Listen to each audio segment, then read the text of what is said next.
नमस्कार दर्शक बंधु आपण मानक मो चैनल को स्वागत। दर्शक बंधु एही वर्ष गुरु पूर्णिमा बा व्यास पूर्णिमा जुलाई 10, 2025 रे पड़िबा को जाउअछि। तेनु एही पवित्र दिन रे आपण माने जे तुलसी मूल रे एही गोटिए जिनिस बांधी दियंती ताहाले आपणकर समस्त दुख कष्ट दूर होइथाय। आपणक घरे केबे भी धन अन्नर अभाव होई न थाए। माँ लक्ष्मी सदा सर्वदा आपणक घरे निवास करिबे। जदि एही गुरु पूर्णिमा दिन आपण तुलसी मूल रे एही गोटिए जिनिस बांधी दियंती माता लक्ष्मीकर आशीर्वाद पाइबा सहित भगवान विष्णुकर आशीर्वाद मध्य प्राप्त होइथाय। आपणकर समस्त दुख कष्ट तुरंत दूर होइथाय। तेबे दर्शक बंधु आसंतु जानिबा गुरु पूर्णिमा दिन तुलसी गछ मूल रे केउ जिनिस बांधिबा द्वारा समस्त दुख कष्ट दूर होइथाय एवं समस्त कष्टरू मुक्ति मिलिथाय। तेबे दर्शक बंधु आसंतु जानिबा ता पूर्वरु आपण मानकु अनुरोध भिडियोटी को शेष पर्यंत देखंतु एवं आम चैनल को सब्सक्राइब करंतु एवं कमेंट सेक्शन रे जय माँ लक्ष्मी निश्चय लिखंतु। दर्शक बंधु केवल भारत रे नुहे दुनियार अनेक स्थान रे तुलसी को पवित्र दृष्टि रे देखा जाई थाए। अनेक औषधीय गुण रे भरपूर होई रही थाए तुलसी। अनेक धार्मिक अनुष्ठान तथा तांत्रिक प्रयोग रे एहार उपयोगी करा जाई थाए। पुराण रे तुलसी को भगवान विष्णुଙ୍କର पत्नी भावरे गौरव मिलिଅछि। एही कारणରୁ तुलसी को जगत जननी अटंती। तुलसी को अमृतर प्रतिरूप बोली कुहाଯାଏ। ଯେଉଁଠାରେ तुलसी गछ लागि थाए सेठी ब्रह्मा विष्णु एवं शंकर एही त्रिदेवଙ୍କର बास ହୋଇଥାଏ। तुलसी पूजा କରିବା द्वारा महापापक नष्ट ହୋଇଥାଏ। जेमिति सूर्य उदय परे अंधकार नष्ट हो जाइथाए। शास्त्र अनुसार जेउ घरे तुलसी हराहर रही थाए सेही घरे सुख शांति एवं समृद्धि बास होइथाए। भगवान विष्णुଙ୍କର पूजारे एवं प्रसाद रे तुलसी पत्र रहिबा जरूरी होइथाए। एहार बिना पूजा असंपूर्ण अटे। एही कारणरू सबु हिंदू घरे तुलसी रहिबा जरूरी अटे। घरे सुख शांति बनी रहिबा पाई माँ तुलसी को चुनरी अवश्य चढ़ातु। प्रातः समस्त लोक अजानतरे अनेक भूल करि देइथांती। तुलसी माँ को पूजा तो करिथांती किंतु ओढ़णी देई नथांती। एही कारणरू एमानकु फल प्राप्त होई नथाए। दर्शक बंधु जेउ लोक माने तुलसी को विवाह करिथांती सेही लोक मानकु केबे भी कष्ट आसी नथाए। शालग्राम एवं तुलसी विवाह कराइबा फलरे कलह पाप दुख एवं रोग दूर होइथाए। दर्शक बंधु जदि आपण एही गुरु पूर्णिमा दिन जलरू किछि टोपा क्षीर मिसाई माँ तुलसी को अर्पण करिवे एहा द्वारा भगवान विष्णुଙ୍କର कृपा प्राप्त होइथाए। तुलसी को विष्णु प्रिया मना जाइथाए।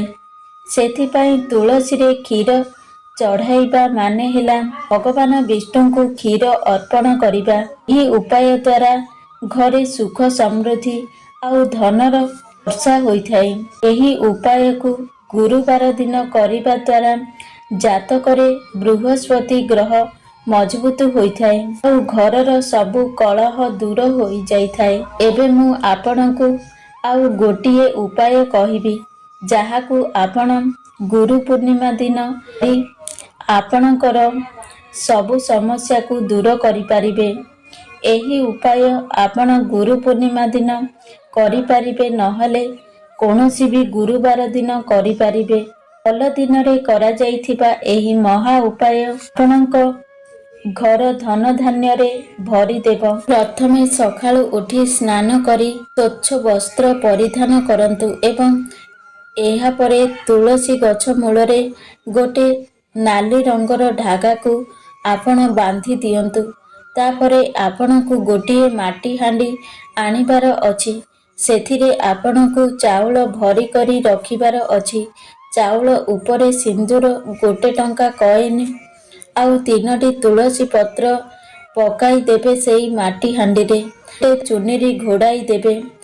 ଏହି ସବୁ ଜିନିଷକୁ ନେଇ ଆପଣ ମା ଲକ୍ଷ୍ମୀଙ୍କ ପାଖକୁ ଯିବେ ଆଉ ନିବେଦନ କରି କହିବେ, ହେ ମା ଲକ୍ଷ୍ମୀ, ମୋ ଜୀବନରେ ଧନର କମିକୁ ଦୂର କରିଦିଅନ୍ତୁ। ଆପଣଙ୍କ ଆଶୀର୍ବାଦ ମୋ ଉପରେ ଥାଉ। ମୋ ପରିବାର ଉପରେ ସଦା ସର୍ବଦା ବନେଇ ରଖନ୍ତୁ। ଦର୍ଶକ ବନ୍ଧୁ, କୁହାଯାଏ କି ମା ଲକ୍ଷ୍ମୀ ହିଁ ତୁଳସୀର ଦ୍ୱିତୀୟ ରୂପ ଅଟନ୍ତି। ଯଦି ଆପଣ ଲକ୍ଷ୍ମୀକୁ ପ୍ରସନ୍ନ କରିଦେଲେ ଆପଣଙ୍କ ଜୀବନରେ କେବେ ବି ଟଙ୍କାର କମି ହେବ ନାହିଁ। ଏହି ଉପାୟକୁ ଆପଣ ଗୁରୁ ପୂର୍ଣ୍ଣିମା ଦିନ ଅବଶ୍ୟ କରନ୍ତୁ। ଦେଖିବେ ପୁରା ବର୍ଷ ଆପଣଙ୍କର ଘରେ କେବେ ବି ଧନ ଅନ୍ନର ଅଭାବ ହେବ ନାହିଁ। ମାଟି ହାଣ୍ଡିକୁ ଆପଣ ଆପଣଙ୍କ ଧନ ରଖୁଥିବା ସ୍ଥାନରେ ରଖିଦିଅନ୍ତୁ। ଦର୍ଶକ ବନ୍ଧୁ, ଆପଣ ତୁଳସୀର ମହତ୍ଵ ବିଷୟରେ ଜାଣିଥିବେ, କିନ୍ତୁ ଅନେକ ଲୋକ ଘରେ ତୁଳସୀ ଗଛ ରଖି କିଛି ଭୁଲ କରିଦିଅନ୍ତି, ଯାହାଦ୍ୱାରା କି ସେମାନଙ୍କୁ ପୂଜାର ଫଳ ପ୍ରାପ୍ତ ହୋଇପାରେ ନାହିଁ। ଯଦି ଆପଣଙ୍କ ଘରେ ଗୋଟିଏରୁ ଅଧିକ ତୁଳସୀ ଗଛ ଅଛି, ଆପଣ ଆପଣଙ୍କ ପଡ଼ୋଶୀକୁ ଦେଇପାରିବେ। ଶାସ୍ତ୍ରରେ କୁହାଯାଇଛି, ଯଦି ଘରେ ଗୋଟିଏରୁ ଅଧିକ ତୁଳସୀ ଗଛ ହୁଏ ତ ବହୁତ ଶୁଭ ହୋଇଥାଏ। ସହ ମା ଲକ୍ଷ୍ମୀ ଆସିବାର ସଂକେତ ଅଟେ। ଦେବୀ ଲକ୍ଷ୍ମୀ ଆପଣଙ୍କ ଉପରେ ବହୁତ ଖୁସି ଅଛନ୍ତି। ତୁଳସୀ ଗଛକୁ ବିଷମ ସଂଖ୍ୟାରେ ରଖିବା ଉଚିତ ଅଟେ, ଯେମିତିକି 3, 5 ଏବଂ 7। ତୁଳସୀଙ୍କ ପାଖରେ କେବେ ବି ଶିବଲିଙ୍ଗ ରଖିବେ ନାହିଁ ଏବଂ ଗଣେଶଙ୍କର ପ୍ରତିମୂର୍ତ୍ତି ରଖିବେ ନାହିଁ। ଏହା ବିନାଶର କାରଣ ହୋଇଥାଏ। ନିୟମିତ ଭାବରେ ତୁଳସୀରେ ଦୀପ ଜଳାଇଲେ ପୁଣ୍ୟ ଫଳ ପ୍ରାପ୍ତ ହୋଇଥାଏ। ଦର୍ଶକ ବନ୍ଧୁ, ଶାସ୍ତ୍ରରେ କୁହାଯାଇଛି କି ମା ତୁଳସୀଙ୍କର ଆଶୀର୍ବାଦ ପାଇବା ସହିତ ମା ଲକ୍ଷ୍ମୀଙ୍କର ଆଶୀର୍ବାଦ ପାଇବାକୁ ଚାହୁଁଥିଲେ ତୁଳସୀ ଗଛ ପାଖରେ କଦଳୀ ଗଛ ଅବଶ୍ୟ ଲଗାନ୍ତୁ। ଏହାକୁ ସର୍ବଶ୍ରେଷ୍ଠ ଏବଂ ମଙ୍ଗଳକାରୀ ମନାଯାଏ। ମା ଲକ୍ଷ୍ମୀଙ୍କ ସହିତ ଭଗବାନଙ୍କର କୃପା ମଧ୍ୟ ମିଳିଥାଏ। ଘରେ ତୁଳସୀ ପାଖରେ ଏହି 3ଟି ଜିନିଷ ରଖାଯାଇ ନଥାଏ, ଘରୁ ଲକ୍ଷ୍ମୀ କୋଷେ ଦୂରରେ ରହିଥାନ୍ତି ଏବଂ ମା ତୁଳସୀ ବି କ୍ରୋଧିତ ହୋଇଥାନ୍ତି। ଆପଣ ଯେଉଁ କାର୍ଯ୍ୟ କରିବେ ସେଥିରେ ସଫଳତା ମିଳିବ ନାହିଁ। ତୁଳସୀ ଗଛ ପାଖରେ ଶାଳଗ୍ରାମ ଅବଶ୍ୟ ରଖନ୍ତୁ, ନଚେତ ଖରାପ ସମୟ ଆପଣଙ୍କ ଘେରିଦେବ। ଶାଳଗ୍ରାମ ଭଗବାନ ବିଷ୍ଣୁଙ୍କର ନିରାକାର ମନାଯାଏ। ଯେଉଁ ଘରେ ତୁଳସୀ ପାଖରେ ଶାଳଗ୍ରାମକୁ ରଖାଯାଇଥାଏ, ମା ଲକ୍ଷ୍ମୀଙ୍କ ସହିତ ଭଗବାନ ବିଷ୍ଣୁଙ୍କର କୃପା ମଧ୍ୟ ପ୍ରାପ୍ତ ହୋଇଥାଏ। ଦର୍ଶକ ବନ୍ଧୁ, ରଖନ୍ତୁ। ରବିବାର ଦିନ ତୁଳସୀ ପତ୍ର ତୋଳନ୍ତୁ ନାହିଁ କି ରବିବାର ଦିନ ତୁଳସୀ ଗଛରେ ଜଳ ଚଢ଼ାନ୍ତୁ ନାହିଁ। ଅନ୍ୟ ବାରମାନଙ୍କରେ ତୁଳସୀ ଗଛରେ ଜଳ ଚଢ଼ାନ୍ତୁ, କିନ୍ତୁ ରବିବାରରେ ହେଲେ ଜଳ ଚଢ଼ାନ୍ତୁ ନାହିଁ। ସମୟରେ ଗୋଟିଏ ଦୀପ ତୁଳସୀ ମୂଳରେ ଅବଶ୍ୟ ଜଳାନ୍ତୁ। ମହିଳା ସ୍ନାନ କରି ନିଜର କେଶକୁ ନ ବାନ୍ଧି ଗଛରେ ଜଳ ଚଢ଼ାଇଥାନ୍ତି। ଏମିତି କରିବା ଅଶୁଭ ହୋଇଥାଏ। ମହିଳାମାନଙ୍କୁ ସର୍ବଦା ନିଜର କେଶକୁ ବାନ୍ଧି ମଥାରେ ସିନ୍ଦୁର ଲଗାଇ ତୁଳସୀ ଜଳ ଚଢ଼ାଇଲେ ତୁଳସୀଙ୍କର ଆଶୀର୍ବାଦ ମିଳିଥାଏ। ଦର୍ଶକ ବନ୍ଧୁ, ଗୁରୁ ପୂର୍ଣ୍ଣିମା ଦିନ ଏହି ସବୁ ଉପାୟ କରିବା ଦ୍ୱାରା ମା ଲକ୍ଷ୍ମୀଙ୍କର ଆଶୀର୍ବାଦ ମିଳିଥାଏ।